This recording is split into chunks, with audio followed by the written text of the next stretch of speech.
Hi, I'm Stephen Green. Now, how do you react when God gives you an answer to your prayer? I've come across a quote on prayer from one of the Desert Fathers. Saint Barsanuphius the Great was born in Egypt sometime in the 6th century. He lived at the monastery of Abbaceridus in the Holy Land, near present-day Gaza as it happens. He was an ascetic, someone who gave up all worldly desires. The Desert Fathers did that, perhaps earning a living weaving baskets, but giving as much of their time as they possibly could to prayer. Barsanuphius lived like that from his youth. He built a small cell just outside the monastery and lived in solitude.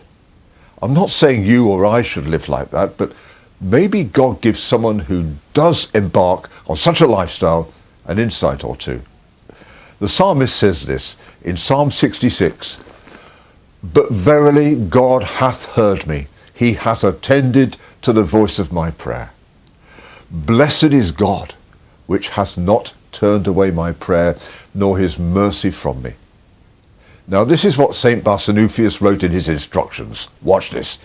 "If you become proud when you receive what you ask in prayer, then it is obvious that your prayer was not to God, and you did not receive help from him, but the demons were working with you in order to exalt your heart. For when help is given from God, the soul is not exalted, but is all the more humbled, and is amazed at the great mercy of God, how merciful he is to sinners."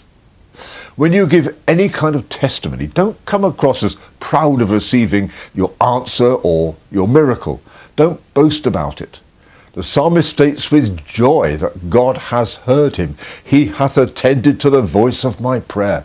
But immediately he gives God all the praise and all the blessing. "Blessed be God, which hath not turned away my prayer."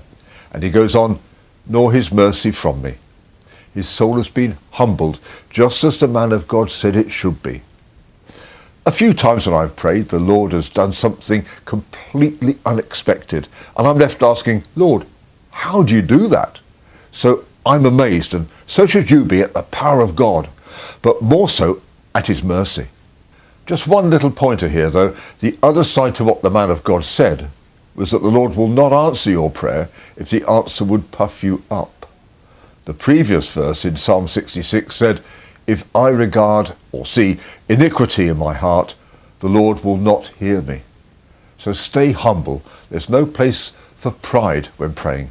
Here's some New Testament confirmation for that. In 1 Peter chapter 5, the apostle wrote, "Be clothed with humility, for God resisteth the proud and giveth grace to the humble." The psalmist cleaned up his heart, had an answer to his prayer, and stayed humble.